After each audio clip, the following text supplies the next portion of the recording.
Thank you for joining us for this episode of our In Conversation series. The aim of the series is to provide insight on topical issues relevant to higher education from a university perspective. This is part of our Discover University programme. We encourage you to follow us on our Twitter handle at DiscoverUniExe, which provides regular updates for teachers and advisors. My name is Karl. I'm the school's relationship manager. I'm joined today by Helen Whyte, who's the Accommodation Officer Manager at the university. Each session will aim to focus on a different theme, and this week we're going to look at our accommodation plans for September. So hi Helen, thank you very much for joining me today. Hi Karl, how are you? Doing good. I want to start with the first question I have, which is looking at accommodation plans. What are the main changes we expect to see in our accommodation arrangements in light of COVID-19? So here in Exeter, we're going to work along with the government guidelines. There's some out already, there's some new ones that will come in before September, and we'll be making sure we've gone through all of those and we're compliant with those guidelines. What is it going to look like? Well, it's probably going to be that we're going to have extra cleaning involved. It may be that we have a look at our catering facilities. We'll be giving the same provision as normal, but we'll be looking at sort of different times for different groups of students to come into the dining room. We're not finalising plans until we've seen the government guidelines, but we will be working to those. From an accommodation point of view, we'll be offering the same range of accommodation that we always have, so standard, ensuite, studios. We'll be offering catered and self-catered. The only decision that we've made to change that is where we used to have shared rooms in catered accommodation. For next year, all of our accommodation will be single only. So that's one of the decisions that we've made. When it comes to allocations of accommodations, at this moment in time, we're not making any special arrangements because of COVID, but we're putting into place our normal allocation rules. And that means we'll be trying to mix students depending on what courses they are. We'll be trying to make sure there's a mixture of male and females in flats, that the questions that you've answered on the application form, if you're a student, you've told us about your interests and activities, we'll be using those as well. So that's how we'll be working. As I say, all of that is caveated by the fact that once we read the government guidelines, we'll just have a review of where we are. From what you've said, there shouldn't be any significant changes to plans from previous years. Not for the students, no. However, they will see that we will have extra provisions in place. So extra cleaning of areas could be happening. We could be finding that there's social distancing in place and markers about where to stand at reception, etc. So those will be in place, but for the students themselves, probably very little. One thing they will need to have a think about is the arrivals period. So we have to get about 6,000 people into our bed spaces prior to the academic year starting. That's quite a challenge. We normally do it over a sort of 3-day period.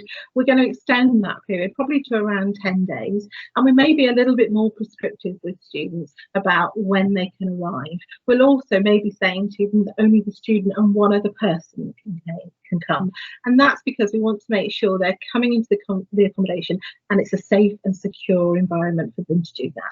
We're working through the plans at the moment. We'll be issuing information on our website, so they may want to have a look at the arrivals if they decide to come and live in university accommodation.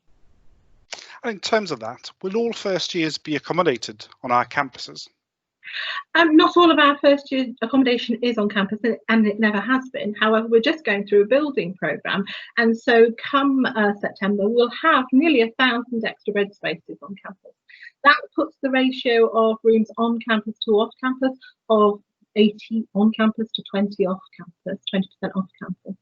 So that has always been the way that it is. If they're living off campus, they're not living in a small residence. So, you know, it'll be a residence of 275 or 205 students. It's quite large numbers living off campus. And they're all, if they're not on campus, they're very close to the city centre. And you know Exeter very well, that it's a really compact city. We actually have on our website a little radius map that shows you where our residences are and how far the walking distance is to the centre of campus and how far to the city centre. So you might want to encourage students to have a look at that so they understand how integrated the university is into the city here at Exeter. Okay. There are times sort of many questions from students about support services in place for when they are within our accommodation. What does Exeter provide in this area? So we have our residence life team who are directly within the residences and able to offer support. That might be peer-to-peer support, so with another student who has responsibility to offer advice and guidance to students who they perhaps live with or who are what they call their mentees. They report into residence life advisors who are staff of the university, and the residence advisor team are part of our welfare team who are part of our wellbeing services. So there's a lot of support and specialist support. What we're doing is creating a new web page for people to understand that relationship and what support they've given. It can be as simple as I've got a question and I don't know where to go, or I need a lot of support with a particular issue that I've got in a residence, and they will direct them to who can give them that information. We also have our estate patrol, which is our night security, and we have people who are employed specifically to work overnight as well.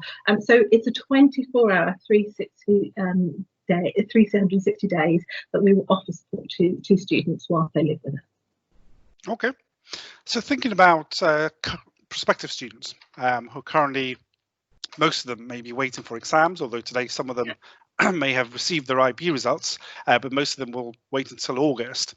What should they be doing between now and September in relation to accommodation plans and gearing up and getting ready for that next step? Okay, take you through the cycle so you understand it, but everybody's timings can be slightly different, so I'll try and put an outline on that as well.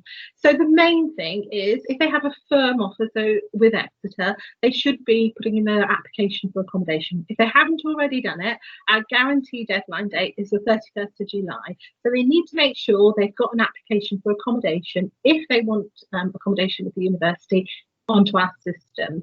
It doesn't matter whether they've got an unconditional offer or conditional offer, it's the fact that they're firm with Exeter. So that's the first milestone. If a student is an insurance student and has got results and is now coming, then they need to get an application in. And if that happens at A-level results time, they also need to get an application in at that time. So if you're Exeter your insurance choice, or if you come through clearing, you can only make an application once you have a firm offer with the university. But whether you're in the guarantee or outside of the guarantee will depend on the date that you do it. So look out for that date as the first. The accommodation office will only allocate accommodation if the student has met the conditions of the offer. So those students who are unconditional, and if you've become unconditional because results like your IB have come in, then the accommodation office team will be processing those. We haven't released any accommodation offers yet to anybody who has unconditional firm place at Exeter, but we're working through them at the moment. And I would anticipate that if you've got an unconditional offer before A-level results, you will get an accommodation offer before A-level results. Probably if your offer is unconditional at this moment in time, which is the beginning of July, then you'll hear towards the 2nd or 3rd week in July. If you've got your international baccalaureates, it may be coming into August. So that's the sort of time scale. That will be an offer of accommodation, and you will make the decision, the student will make the decision if they would like to take that offer. They have a number of days to respond by. That's probably around 5 days. So they need to make a decision, they need to go through the process online and accept the offer of accommodation. So if they've done that, they'll get what's called a contract formation email from the university and the contract's in place. So that's their contract sorted out for their accommodation. The next stage after that is going to be what we call induction and arrival. Now, usually we would do that before A-level results for those people who've got an offer of accommodation for us. But this year, because of all the changes that are going on, we're going to delay that, and everybody is going to do that after A-level results. So it would probably be around about the week of the 24th of August. Everybody will start getting emails to say you can do an induction and you can book an arrival slot. The induction is a way to tell students what they need to know when coming into university. Some of it's quite bland, so it's a case of here is your fire exit, but you need to know that, it's very important. While some of it is, here is the support that we can offer you. Here is information on where you can go and clean your clothes. So that's the kind of thing that will be in the induction. Once the induction is done, then you can book an arrival slot. And as I said before, that might change, but it will show you you're coming on this day, pick an arrival slot on this day that you'd like to. Once those are in place, that's it. Everything's done. You're ready to come to the University of Exeter, and then we can know that you're going to arrive on a certain day. Timings will change depending on where you are.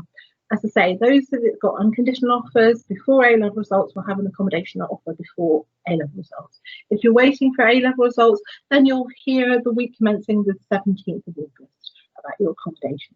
If you're coming to Exeter through insurance, we don't guarantee to make you an offer of accommodation, but you put your application into us around A-level results. We will then inform you if we can offer you accommodation. If we can't, then we'll look at and advise you where options are in the private sector. And the final step is the induction and arrivals, which I say last week of August. So those are the kind of steps that you're looking at. The arrivals period is from around about the 10th of September, leading up to the academic term start date, currently the 20th of September if you're an undergraduate. If you're postgraduate, those dates do change. Okay, that's really helpful. You mentioned there about the insurance candidates coming through, that there isn't a confirmed or guarantee of a place at that stage. Could you elaborate a little bit further on the process for those students and what support we will be providing those students from the university? Yeah, so we have a page that's called, on our accommodation pages, it's called Applying After the 1st of August. So that's outside of the guarantee. We've got lots of information in there and we do update it regularly as well. So at this moment in time, we will be looking to try to have as many students as we can in our own accommodation. But until A-level comes out, I can't say how many that will be. So we'll be using that page to put more information. So it may be that you're applying to university accommodation and we're able to say, yes, here's an offer of university room. You decide whether you want it or not. You might not like that offer and you might want to look elsewhere, or we might not be able to give you an offer of accommodation. In that case, we will have information via that web page of properties in the city that are available. Now, that can be what we call PBSA. It's a purpose-built student accommodation in the city, and that is that it's like a university halls of residence, self-catered rather than catered, but it will be like that, but it's run by a private company and you would go direct to them for that accommodation. Or it could be a house on the street. I would say that's probably where less numbers go to with regards to first year accommodation, but it is an option that some students do look at and do prefer as well. So we'll be giving you the help and guidance about where to look for it. We've also got pages on our website that explain to you about contracts, about what to look out for. But what we are concerned about is that students understand that we can't do the final step for them. So they have to make the decision about where they want to live and they have to make sign the contract with the landlord or the PBSA provider. It's not something the university would get involved in if we were saying we can't house you, this is private sector. But it's something that happens a lot in Exeter, something they'll do for their second and third years, but we understand that in year one that can be quite a daunting issue. So we do have an advice on the websites that we will provide to them.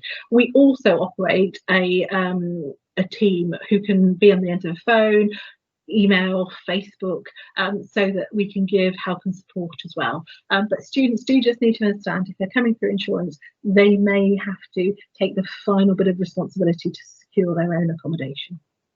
Okay. Helen, you mentioned websites. What are the best sources of information available to prospective students at this stage? So we've got an accommodation webpage, so that's just the normal university address, www.exeter.ac.uk/accommodation. That takes you to a whole range of pages, and we understand that sometimes it can be quite difficult to find the particular information that you're looking for. However, what we do is run a weekly blog, and that blog goes out on a Tuesday, goes out at 11 a.m. on a Tuesday, and it will give you the ideas. And what we're able to know is we know what questions people have been asking us, or we know what sort of is coming up in the cycle. So what we'll put on that blog is information that we think is relevant. It goes back a number of years, so you can have a look at previous ones as well.